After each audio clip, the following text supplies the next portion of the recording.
ఆ మంచితనమే నన్ను సర్వనాశనం చేసింది. నానా సంకలం నాకు ఎవడు అడిగినా సరే దాన ధర్మాలు చేసాను. దాన ధర్మాలు చేయటం పండగ అందరు పిండి కొట్టుకుంటేనంట కోతి నెత్తి కొట్టుకుందంట. అండి అందరికీ నమస్తే. ఎలా ఉన్నారు? అందరూ బాగుండాలని మనస్ఫూర్తిగా కోరుకుంటున్నాను. నేనైతే బాగానే ఉన్నాను. అంటే కొంచెం పని ఒత్తిడి వల్ల డైలీ రాలేకపోయాను. అంటే డైలీ అంటే 2 రోజులకోసారి కంపల్సరీ కనిపిస్తున్నాను ఈ మధ్య. అంటే కొంచెం లేట్ అయిందనమాట. ఎందుకంటే కొంచెం పని ఒత్తిడి అయింది. అంటే మకాంలు మారుతుంటాం కదా, చూసారు కదా. ఇంక అంత మార్నింగ్ ఏం చూపించినని ఇంకా మానేసానమాట. మీరు కూడా యాదవ్వ సోదరు రోజును ఈడు తిరగటం సరిపోతుంది, అదే చూపించాడు, అదే రోడ్డు, అదే ఇసుక, అదే జంగల్ అనుకుంటారు. అందుకని అనమాట చూపించలేదు. వచ్చాము ఇంకా ఏదోటి చేసుకోవాలి కదా. ఇంక అందుకని ప్రస్తుతానికైతే రాత్రి పెద్ద గాలి చేసింది మొత్తం ఇసుకట్టేసింది మొఖం గీకం అంతానే. లేచాను, టిఫిన్లు ఉండి ఎట్టేసి మేము ఇంకా టీ తాగలేదు. ఇప్పుడు తాగి ఇంకా చిన్న చిన్న పనులు ఉన్నాయి, ఇంకా మొదలెడదామని చూస్తున్నాం. ఈలోగా మరి సెంటర్లో అయింది కదా, కనిపిందాం వీడియోలోనే నేను వచ్చానమాట. చాలామంది హాయ్ చెప్పమన్నారు. కొంచెం మనసే బాధగా ఉండి ఆ స్క్రీన్ షాట్లు అయితే తీసుకున్నాను కానీ చెప్పలేకపోయాను. నెక్స్ట్ వీడియోలో చెప్తాను కంపల్సరీ. అందరికీ హాయ్. నాకు మెసేజ్ చేసిన వాళ్ళందరికీ అంటే పేర్లు గుర్తుండవు కదా, 5 చెప్పారు ఏకంగానండి. దానికోసం వెళ్దాం, ఇప్పుడు బయలుదేరుతున్నాం. మీసాలా గీసేసాను ఏంటనుకుంటున్నారా? నిన్న గడ్డం గీసుకుందాం టెంపరేట్ ఇలాగేలాగన్నాను అంతే. ఈ పక్క ఎగిరిపోయింది కదా అనేసి ఓ పక్క మీసంతో ఏముండనేసి మొత్తం గోకు పడేసాను. బట్టలు నానబెట్టుకోరా అంటేనే అక్కడికి వెళ్ళి ఫోన్ నొక్కుతున్నాడు. బట్టలు ఉతుక్కున్నప్పుడు 3 జతలు అయినాయి ఇప్పటికి. మొత్తం ఏం అవసరం వస్తున్నాయి పేదయ్యా? ఊలు కొప్పు వచ్చేస్తున్నాయి బట్టలు చెమటకి అట్లకి. నువ్వు ఉతుక్కోనకి టైం లేదు మాకు. ఈ మారటాలు పొద్దున్నే వాతావరణం చూసారా ఎలా ఉందను. అదేంటి ఋతువా మంచు వేడి అనమాట. ఉక్కబోసేద్ది కదా మన ఇంటికాడ, ఆ టైపులో అనమాట. విశాలంగా ఉంది, ఎవరు లేరు. రోజు అంటూ ఉండేవారు సుధాని వాళ్ళు. రాత్రి ఒకటి వెళ్ళిపోడు. రాత్రి ఇక్కడ పడుకున్నానండి నేను. ఇక్కడ పడుకుంటే వేసింది గాలి ఓరు మోత అనమాట. నా చెప్పులేమో శబక్కడికి వెళ్ళిపోయి ఇంకా లేచి ఇలా మాట తెట్టుకున్నాను. అంతకుముందు మా పేసాది వచ్చాడంటే ఇక్కడ బయటికి ఇలాగా ఏదో బయటికి వెళ్ళినాకే వచ్చినప్పటికి నేను కలవాట్లు పలుకుతున్నానంట. అన్నానంట.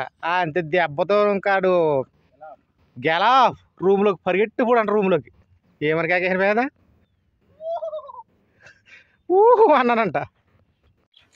రాత్రి వేసిన గాలికి ఇసుకంతా ఈ డెక్క మీదకి వచ్చాయి. అందుకే ఆయుధాలు ఎట్టుకుని వెళ్తున్నాం. మాకు ఆయుధాలు ఇక్కడ ఇయ్యే కదా, బ్రష్, గరిటి, సోకు. ఇదిగోండి చూసారా ఎంత పొడుగుందను. ఇది మొత్తం ఇసుకట్టేసింది. ఎంత శుభ్రంగా తుడిసి మళ్ళీ ఇవన్నీ పోగొట్టి ఇది కప్పాలి. మళ్ళీ ఎండకు పాడైపోద్దంట. అది మొన్న తెచ్చారు ఉతికించుకుని. అప్పుడు ఖైమాలో ఉండేది ఇది. మేము ఇక్కడ ఈ ఎడారిలో ఎటువంటి పని చేసినా కూడా ఆనందంతో మనస్ఫూర్తిగా మనసుతో పని చేసుకుంటాం.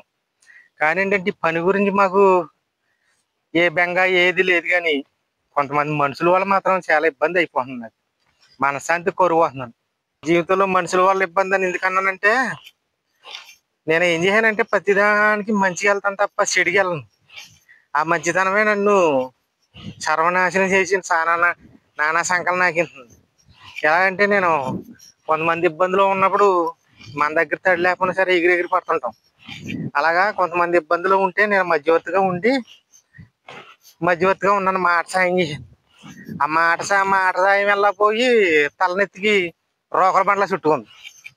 అదే అనమాట ఈ అప్పుల బాధ. మధ్యవర్తిగా ఉన్నందుకు ఇచ్చినోడు బాగానే ఉన్నాడు, ఇచ్చుకున్నవాడు బాగానే ఉన్నాడు. మధ్యలో నాకు వచ్చింది తలకాయ పోటు. మీరు పొరపాటును కూడా మధ్యవర్తి ఉండకండి బాబు. మీకు దాన్ని వాడతాను పుణ్యం ఉంటుంది మీకు. ఎందుకంటే ఇచ్చుకున్నవాడేమో ఎగదొబ్బాడు, ఇచ్చుకున్నవాడు ఎగదొబ్బాడు. ఆ ఇచ్చినోడేమో ఎరబ్బాయి మరి నువ్వు ఉన్నావు కదా మధ్యలోను, నువ్వు కడతావా సత్తావా అన్నాడు. కడతావా సత్తావా అంటే నేను ఆడితో మనకి తగాదాలు గొడవలు ఎందుకు, సర్లే ఇచ్చుకున్నవాడు ఎలాగా నీకు సర్వనాశనం చేశాడు కదా, నేను మధ్యవర్తి ఉన్నందుకు నేనే కడతాను రా బాబా అన్నాను. అలాంటి వాటి కోసమే కుటుంబంలో కలహాలు, ఇబ్బందులు ఇవి మొదలవుతుంటాయి. ఏం చేస్తాం మరి, ఇంకా పొరపాటును కూడా నాకులాగా మంచితనానికి పోయి ఇలాగా మధ్యవర్తులు కానీ ఇలాంటివి చేయకండి. ఏమన్నా మీరు ఇవ్వాలనుకుంటే మీ జోబులో ఉండే 50 100 ఇవ్వరు బాబు, నా దగ్గర ఇంతే ఉన్నాయి అని చేయండి తప్ప. కానీ నేను భరోసా ఉన్నాను అని మధ్యలోకి వెళ్ళామనుకో మనకు వచ్చేస్తాయి ఈ తలకాయ పోట్లు. ఇప్పుడు నేను ఎలాగ సర్వనాశనం అయిపోయి నీ మాట ఎంత చెప్తున్నానంటే, నేను పడే పాటలు, నేను పడే కష్టం చూస్తున్నారు కదా, ఇలాంటి బతుకు ఎవరికి రాకూడదు అసలు. అది నేను చెప్పబోయేది.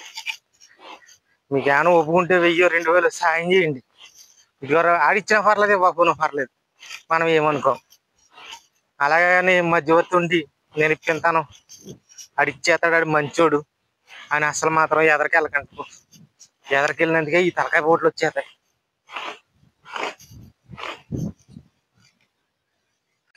మా ఇక్కడ చూసారా విమానాలు ఎంత కింద నుంచి వెళ్తున్నాయి. పైన మంచట్టేది ఏం కనపడుతుంది? ఏదిరా విమానమే? పైన పొగగా ఉంది, కనపడలేదు. ఓ ఇదిగో చూడరా ఎంత కింద నుంచి వెళ్తున్నారు. ఓ